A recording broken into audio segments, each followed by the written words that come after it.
Donc je suis Séverine et Jésus m'a délivrée du pacte que j'avais fait à mon insu avec le diable. Jésus m'a délivrée. Aujourd'hui, Jésus, c'est mon sauveur et mon Seigneur. Sans Jésus, aujourd'hui, je serais morte. Pas d'autre mot, je serais morte.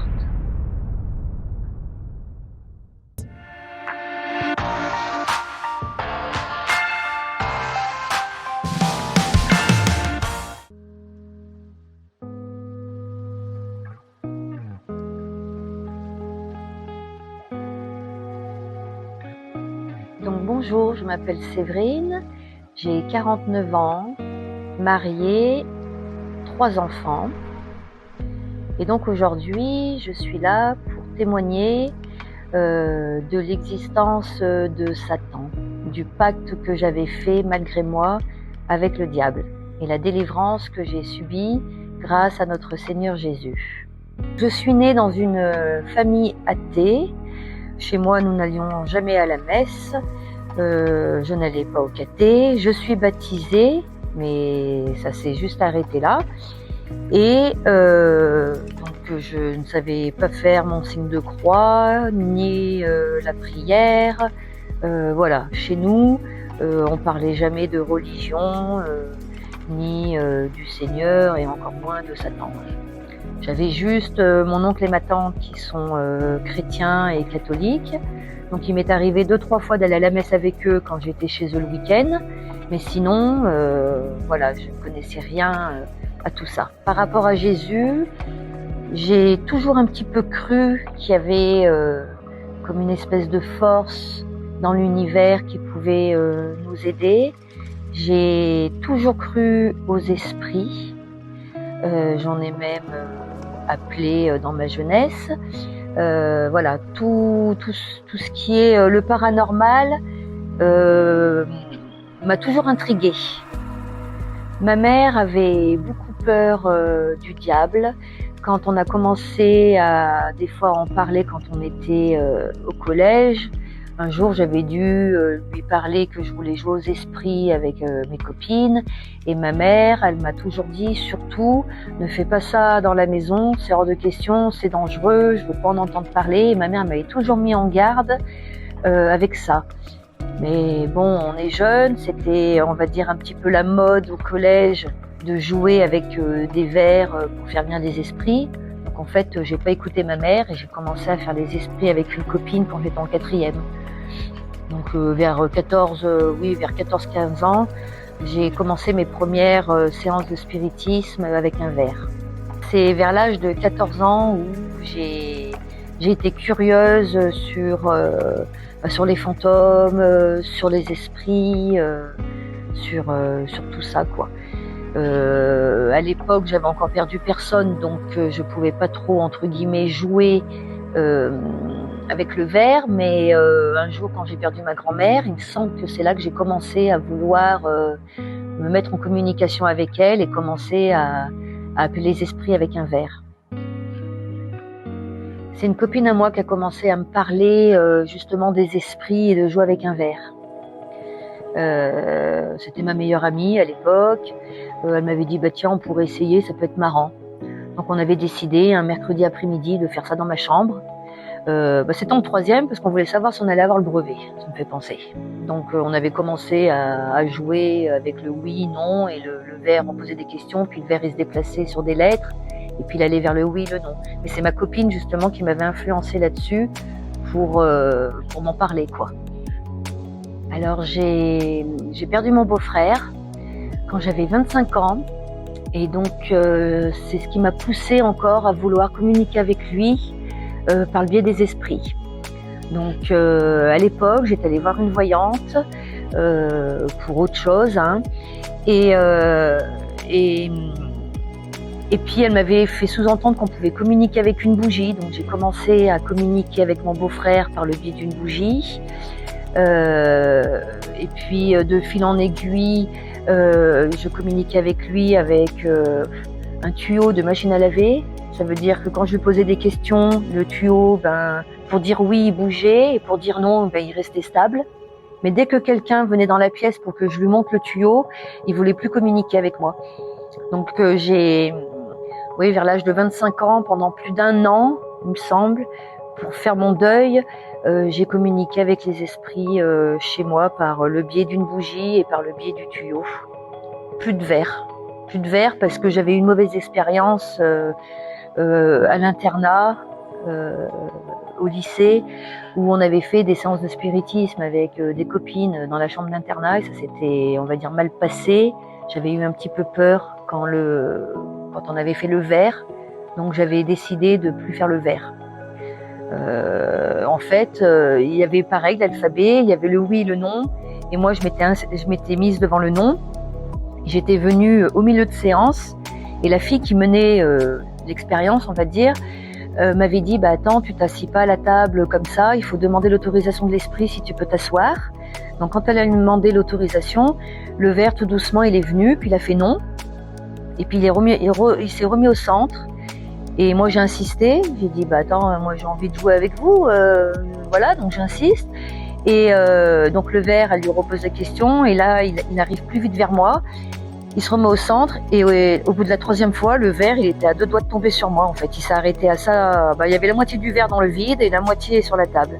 Et depuis cette expérience-là, je m'étais dit je vais plus faire le verre quoi. Mais donc j'ai fait autrement. À l'âge de 25 ans, j'ai fait autre chose que le verre.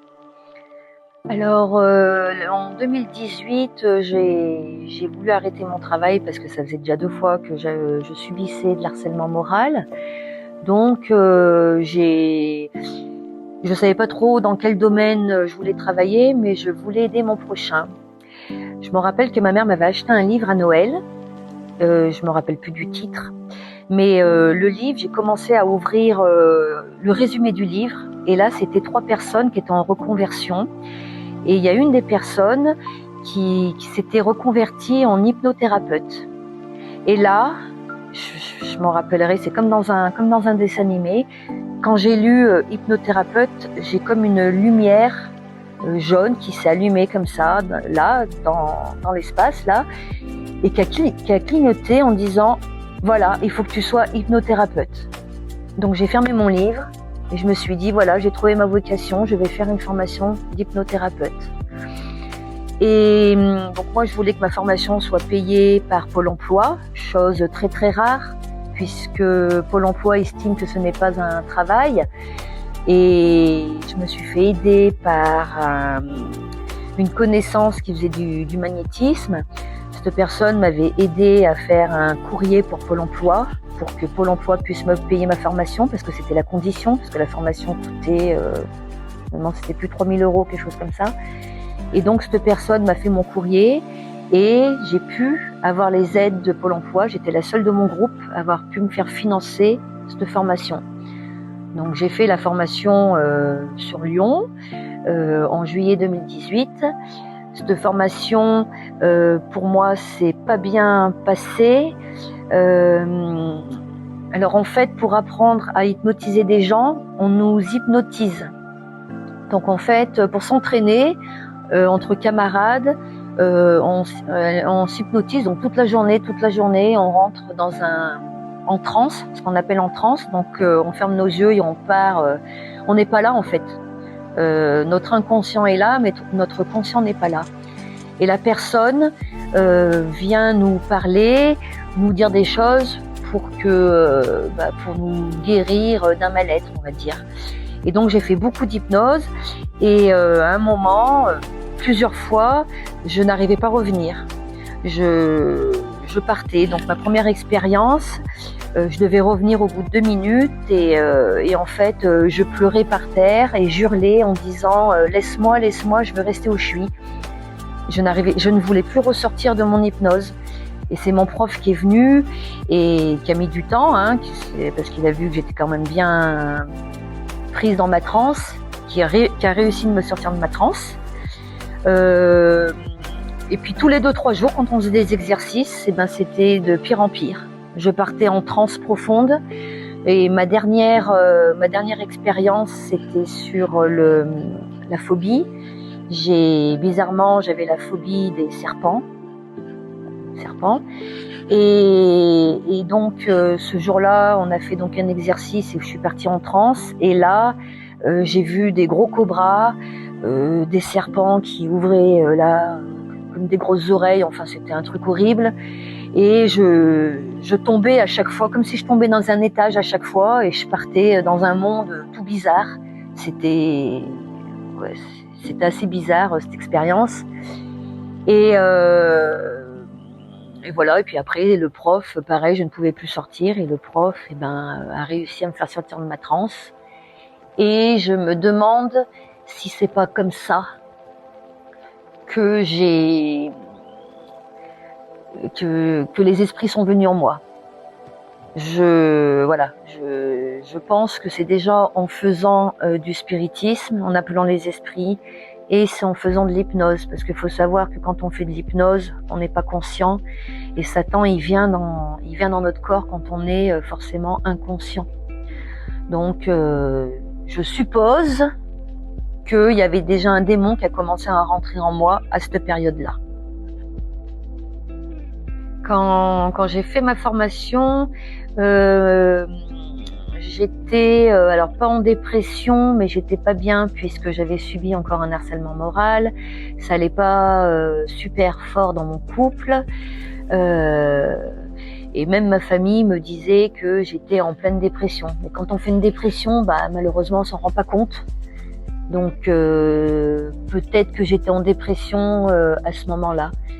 Mais le fait de faire cette formation, ça m'a fait, j'étais super motivée, voilà. Et je vais vous dire, je l'ai même échoué à la formation, j'ai pas eu mon diplôme, mais ça m'a pas empêché derrière d'exercer. Très vite, j'ai exercé puisque j'avais déjà mis des annonces avant ma formation. Je recherchais des cobayes pour m'entraîner sur eux. Donc dès que j'ai fini ma formation, dès le lendemain, j'avais déjà des clients qui venaient frapper à ma porte parce que j'avais fait ça chez moi au départ. Je faisais des soins gratuits pour me perfectionner dans mes séances. Et c'est en commençant à faire de l'hypnose avec les gens que je me suis aperçue que j'entendais leur mal-être. Avant de faire, en discutant avec eux, je leur faisais en fait une seule technique, parce qu'il y a plusieurs techniques en hypnose, plusieurs exercices, je me rappelle plus s'il y en a pas 15 ou 16, mais je faisais toujours la même technique, puisque en fait j'entendais le mal-être de la personne. J'avais déjà une petite voix, c'est ce qu'on appelle la clairaudience. J'entendais déjà le mal-être, mais je ne comprenais pas en fait. Je ne savais pas ce qui se passait. Et puis un jour dans ma tête, que ça a été très très vite, mais un jour dans ma tête, on m'a dit mets ta main sur les chakras de la personne. Donc je disais à mes clients, écoute, au lieu de t'endormir, je vais essayer une nouvelle technique, je vais poser ma main sur tes chakras et je vais voir si tout fonctionne correctement. Et de fil en aiguille, dès que je descendais sur un chakra, j'arrivais à voir un peu le passé de la personne et les émotions de la personne. Et en fonction de ce que je ressentais, à ce moment-là, je faisais la séance d'hypnose à la personne et je travaillais sur la racine du mal. Parce qu'il faut savoir que, par exemple, si une personne vient me voir parce que, par exemple, il y en avait une qui m'avait beaucoup marqué, elle était anorexique. On n'est pas anorexique comme ça, c'est qu'on a eu un jour un trauma dans notre vie qui nous a rendu anorexiques ou boulimiques ou dépressifs, enfin bref. Mais notre conscient ne sait pas ce qui s'est passé dans notre vie. Et le but d'un hypnothérapeute, c'est de savoir pourquoi elle est devenue comme ça. Et donc on fait un exercice, on l'endort, on parle à son inconscient, et c'est comme ça après qu'on arrive, entre guillemets, à lui enlever ce mal-être. Mais moi, je savais déjà son mal-être avant d'endormir la personne. J'avais cette petite voix qui me disait, elle a fait ci, elle a fait ça. Donc en questionnant la personne, elle me disait oui, c'est passé ci, c'est passé ça. Et c'est là-dessus donc que ça commençait, que j'ai travaillé là-dessus quand j'ai commencé à avoir des voix dans ma tête, on va dire, la clairaudience. Je voyais donc le passé de mes clients en mettant donc la main sur leur chakra. Et ensuite, par la suite, quand mon don a évolué, je vais en revenir, quand mon don a évolué, il fallait que je tienne la main de la personne pour voir le passé de la personne. Et après, des mois, voire peut-être une année après, je n'avais plus besoin de tenir la main de la personne. Rien qu'en discutant avec elle, je voyais le passé de cette personne. Jamais je n'ai vu le futur. J'ai toujours vu le passé des gens. Quand je pratiquais l'hypnose chez mes clients, j'étais bien parce que c'était une façon à moi de les aider. Et tous mes clients qui partaient, ils avaient le sourire et j'avais toujours des très bons retours. Comme la personne qui était anorexique, elle était boulimique anorexique, en fait elle se faisait vomir depuis 15 ans. Et elle m'avait envoyé un texto me disant « Merci Séverine, c'est la première fois que je vomis pas ». C'était une femme qui se mettait toujours les doigts dans la bouche et qui se faisait vomir parce qu'elle avait un mal-être. Et le fait de lui avoir fait cette hypnose, elle avait plus mal-être. Donc en fait, tout après s'est enclenché très vite. Un jour, j'ai rencontré une dame qui, je pense, était... elle était pas bien claire, on va dire, dans sa tête. Elle était... je pense qu'elle était possédée, cette personne. Parce que notre prof, il nous avait dit, attention, ne jamais travailler sur un schizophrène. Puisque le schizophrène, il faut savoir que la schizophrénie, ce n'est pas une maladie, c'est des esprits qui sont en vous. C'est tous les démons qui sont en vous qui vous donnent la schizophrénie. Et un jour, j'ai une cliente qui, je pense, était schizophrène. Donc la séance, un moment, quand j'ai voulu m'approcher d'elle pour continuer à lui suggérer des choses pendant l'hypnose, j'ai une petite voix qui m'a dit « recule ». J'ai reculé d'elle, elle a ouvert les yeux comme ça et j'ai cru voir Satan quoi. Quand elle m'a fait peur en fait. Donc à la suite de cette expérience, je me suis dit oh là là, j'ai dû me faire contaminer puisque notre prof il nous avait dit attention ne pas pratiquer ça avec un schizophrène et je me suis dit bah ça se trouve que j'ai un esprit qui a dû me sauter dessus, donc j'ai peur d'être contaminée. Voilà, j'ai eu cette appréhension. Et peu de temps plus tard, j'oublie vite fait cette séance, et peu de temps plus tard, j'ai mon petit frère qui m'appelle et qui me dit, bah écoute, donc mon frère travaillait dans une boutique, il me dit, bah écoute, j'ai quelqu'un qui est venu à la boutique aujourd'hui, qui a commencé à me parler de l'univers, des esprits, de Dieu, tout ça, j'ai pas accroché. Et ce gars, il m'a dit, bah écoute, j'ai un message pour ta sœur. Donc mon frère, il m'appelle et il me dit, bah écoute, ma sœur, cette personne voudrait te rencontrer, il a un message pour toi. Il faudrait que tu l'appelles. Et moi, j'appelle jamais des inconnus. Et ce jour-là, je me suis précipitée vers mon téléphone, j'ai appelé ce gars. Et il me dit, il commence donc à me parler de l'univers, tout ça, machin. Et là, je lui ai dit, bah écoute, je pense avoir été contaminée par une cliente. Parce que l'autre jour, quand j'ai fait une séance, j'ai une sensation d'avoir récupéré un esprit à elle. Donc, est-ce que tu peux m'aider? Et cette personne m'a dit, viens à la maison, je connais un grand chaman qui pourra t'aider. Et donc, sans savoir qui était ce mec, sans rien savoir, j'ai pris ma voiture, j'ai fait 60 km et je suis allée chez un inconnu qui était assez farfelu, qui était très haut perché, qui a commencé à me parler de plein de choses sur l'univers.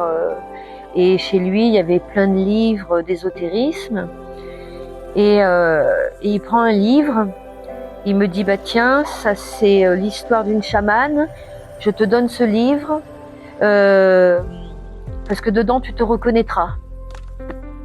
Alors moi, je prends le livre en fait pour lui faire plaisir, je lui dis, bah si tu veux, je vais prendre le livre. Voilà, et là il me présente un ami à lui, qui est donc chaman, et en me serrant la main, cet homme m'a vu aussi dans le passé, et en fait il m'a vu dans des soi-disant vies antérieures, il m'a vu en indienne, et il me dit écoute, t'étais indienne quand t'étais dans une vie antérieure. Et moi, ça m'a toujours fasciné, les vies antérieures. Alors, il faut savoir que les vies antérieures n'existent pas. Hein. Mais là, on a commencé à me parler de vie antérieure. Et cette personne, donc qui s'appelle Didier, me dit bah écoute, je vais t'enlever la mauvaise énergie que la personne t'a donnée. Donc il a fait du magnétisme sur moi. Il a donc imposé ses mains. Il a commencé à me parler de 2-3 trucs. J'étais très fascinée devant lui et je lui dis bah écoute, ça m'intéresse. Tu fais comment pour faire du magnétisme? Et là il me dit bah écoute, quand tu rentreras chez toi ce soir, tu auras juste besoin de poser la question qui est ton guide? Et puis tu verras, ton guide y viendra et il viendra te guider. Et c'est là que mon cauchemar a commencé. Donc mon cauchemar, le soir j'arrive chez moi et puis donc je me prends donc au jeu et puis donc je suis allongée dans mon lit comme ça, toute seule. Et puis je dis bah tiens mon guide, qui es-tu? J'aimerais bien te connaître, tu peux venir? Et d'un coup je sens un poids sur mes mollets. Alors je pensais que c'était mon chat ne montait jamais dans ma chambre, mais je me suis dit tiens on dirait mon chat. Donc je commence à pousser mes jambes comme ça et le poids commence, je sens comme quelque chose qui est comme ça dans toutes mes jambes. Donc je prends peur, j'allume la lumière et je vois qu'il n'y a rien, mais je sentais toujours ce poids sur moi et d'un coup je prends mal dans le bras et je commence à avoir plein de picotis dans mon bras.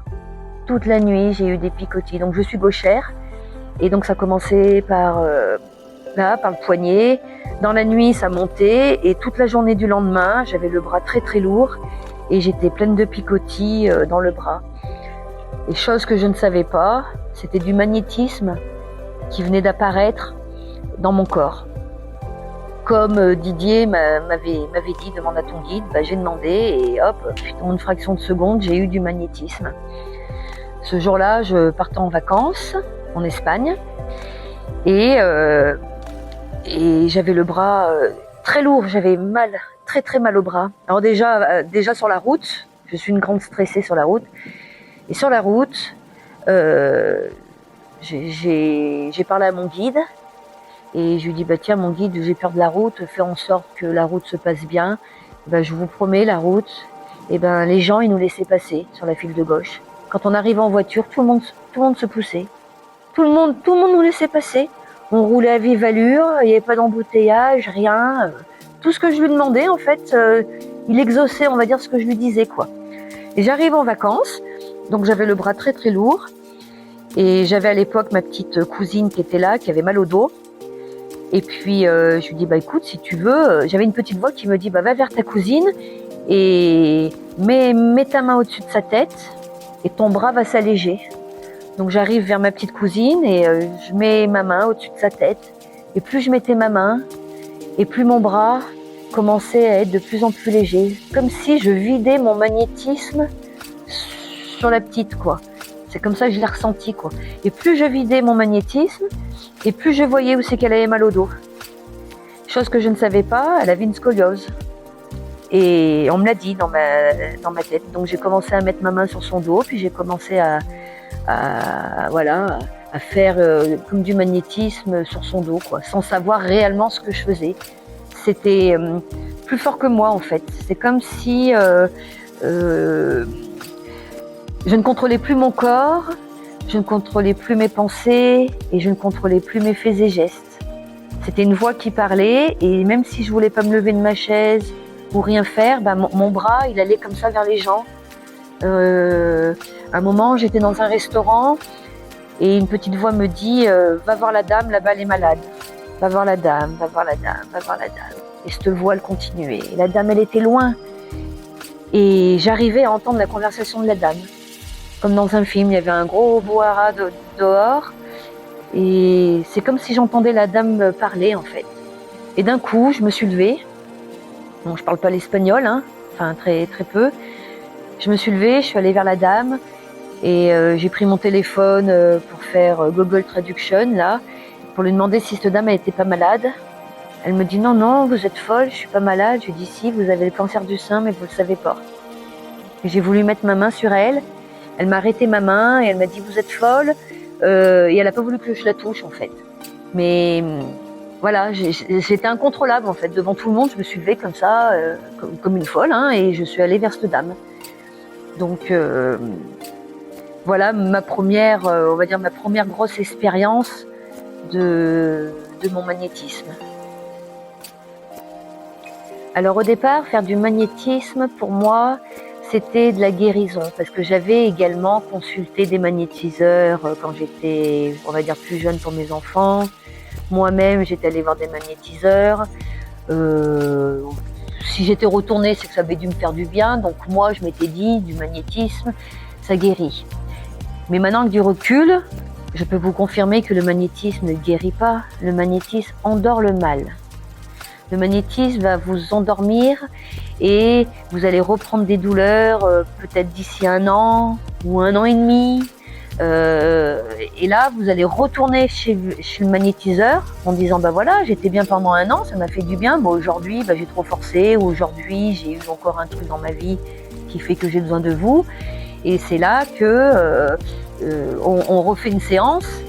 Et on y croit en fait, hein. On croit en ce qu'on fait. Hein. On est sûr à 300% qu'on guérit la personne. Hein. Mais en fait, on ne la guérit pas. On endort le mal. Parce que Satan ne guérit pas.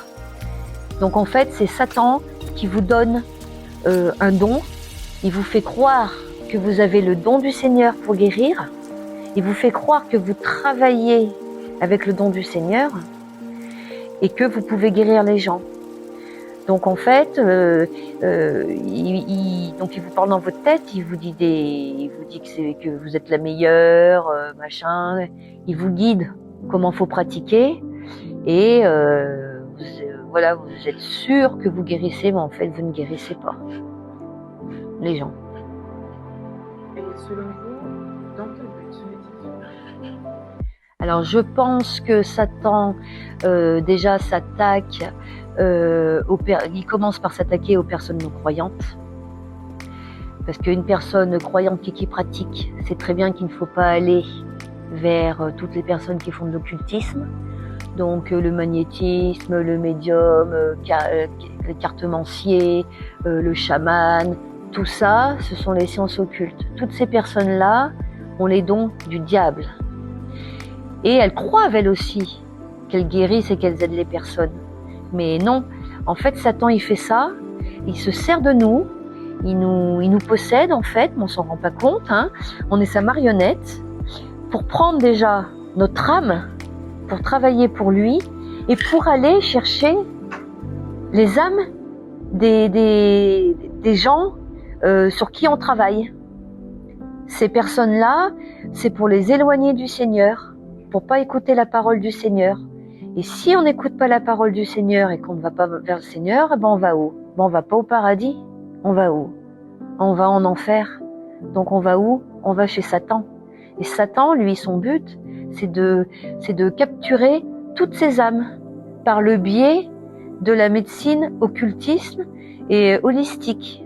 Toutes ces médecines comme ça, c'est le don de Satan pour prendre ces âmes-là. Le démon. Alors, il faut savoir que c'est Satan qui donne toutes les maladies. Donc, par exemple, la dépression, la bipolarité, la schizophrénie, les cancers, parce que ceux qui ont les cancers, c'est soit parce qu'on a trop bu, ou on a mal mangé, ou X raisons. Parce que d'ailleurs, les médecins, ils savent même pas pourquoi on a le cancer. Donc si le médecin, il sait pas pourquoi, ça veut dire que c'est du paranormal. Hein. Donc en fait, c'est Satan dans votre tête qui va vous emmener vers ces addictions ou vers ces dépressions. Alors je vais prendre l'exemple de l'alcoolisme. L'alcoolisme, c'est Satan qui va vous pousser à boire. 1 fois, 2 fois, puis il va vous dire dans votre tête, ça te fait du bien, tu vois, t'es bien quand t'es bourré. Donc on va continuer à boire, tout ça. Et c'est l'esprit qui vous dit ça. Et à la fin, on devient alcooliste. Et à la fin, on a quoi? On a peut-être un cancer du foie ou un cancer de je sais pas de trop quoi, parce que c'est Satan qui vous aura poussé dans ce péché-là. La dépression, pareil. Il va vous dire, ouais, t'as vu, t'es fatigué, t'es moche, t'y comprends rien, t'es nul, il t'a quitté, gna gna gna. Et donc ça va vous faire déprimer. Et c'est cet esprit également malin qui est en vous et qui vous dit toutes ces choses-là. Alors vous allez me dire, mais comment ça se fait que l'esprit il est venu en moi et qui m'a possédé pour me dire ça? Alors je me suis beaucoup posé la question et je pense avoir trouvé la raison. Il est écrit qu'il ne faut pas pécher. Le péché ouvre des portes. Moi la première, j'ai fait tous les péchés qui sont écrits dans la Bible. Donc notamment le vol, j'ai volé quand j'étais plus jeune, le meurtre, puisque je me suis fait avorter, l'impudicité, parce que j'ai eu beaucoup de relations sexuelles avant mariage, j'ai été infidèle, le mensonge, puisque l'infidélité, le vol vont avec le mensonge, la colère, ne pas respecter ses parents. Tout ça, ce sont des péchés que beaucoup font mais ne se rendent pas compte. Et ça ouvre des portes. Et c'est comme ça que Satan, il est en fait au-dessus de notre tête. Et dès qu'on fait le péché, il se rapproche, il se rapproche, il se rapproche. Et un péché, 2 péchés, 3 péchés, 4 péchés. Et à la longue, ploum, ploum, il rentre en vous. Et il rentre en vous, surtout quand vous faites aussi les esprits. Donc moi, en plus de ça, j'avais invoqué les morts. Donc les esprits sont encore rentrés là-dessus en moi, quoi. Et une fois que vous avez donc ces démons, on s'en rend pas compte. On s'en rend pas compte parce qu'il faut pas croire que quand on a un démon, on est tout comme ça, comme on voit dans Exorcisme, dans tous ces films. Parce que moi, la première, j'étais pas comme ça, je m'en rendais pas compte. On s'en rend pas compte. Les seules personnes qui peuvent s'en rendre compte, ce sont vos proches. Par exemple, moi, quand j'ai été possédée, donc vous ne réfléchissez plus pareil, vous perdez votre intelligence. Donc ça veut dire votre façon de penser, votre façon de réagir, vous n'êtes pas du tout cohérente dans ce que vous faites. Toutes mes qualités s'étaient transformées en défauts et mes défauts en qualités, donc vous changez complètement de personnalité. Par exemple, moi je suis une personne de nature très économe, donc les personnes qui me connaissent, ils le savent. Là j'étais devenue une personne très dépensière. En à peu près 2 ans, j'ai dépensé 30 000 €, où j'ai payé les dettes d'une personne, où j'ai prêté des sous à une autre personne, j'ai acheté des trucs inutiles, enfin voilà, j'ai dépensé mon argent. J'étais quelqu'un de coquette et je suis devenue une femme qui m'entretenait plus, je n'allais plus chez le coiffeur, je me maquillais plus, je portais plus de talons, j'étais toujours en basket. Plein de petites choses comme ça vous font changer votre caractère. De nature, je suis quelqu'un de très diplomate, d'humble, qui aide son prochain, qui suis à l'écoute. Et là, j'étais devenue, avec mes clients, pas méchante, mais par exemple, s'il y avait une femme que je ressentais que ça allait pas dans son couple, je lui disais mais qu'est-ce que tu fous avec lui, faut que tu te sépares, quoi. Qu'est-ce que tu fais avec lui? Il t'apporte rien, ce mec. Pars. Alors qu'avant, j'aurais dit oui, quand même, laisse-lui une chance, nanana, voilà. Donc là, j'avais complètement changé. Il faut savoir que quand on est possédé, on change complètement de tout. Notre façon, on est incohérent, mais nous-mêmes, on s'en rend pas compte et on tient tête aux personnes qui essayent de nous le dire, qui essayent de dire attends, t'étais pas comme ça avant. Mais on va avoir le diable dans notre tête qui va avoir la réponse, parce qu'il faut savoir aussi que le diable a toutes les répliques. Vous avez même plus besoin de réfléchir, qui parle, vous savez même pas ce que vous allez dire, il parle à votre place. Donc la personne qui va essayer de vous faire comprendre que vous êtes dans le mauvais chemin, pouf, et ben vous allez lui rétorquer un truc pour lui faire comprendre que non, vous êtes dans le bon chemin et que vous continuerez dans cette voie-là. Donc voilà, faut pas croire qu'on est comme dans Exorcisme, qu'on est tout en train de se griffer, en train de tourner la tête dans tous les sens. Non. Ça, quand vous faites vos délivrances, quand vous faites de l'exorcisme, oui. Mais pas quand vous êtes possédé que vous ne le savez pas. Donc j'ai commencé à la suite d'avoir eu mon magnétisme. Je reviens un petit peu en arrière. Donc quand j'ai été donc possédée, un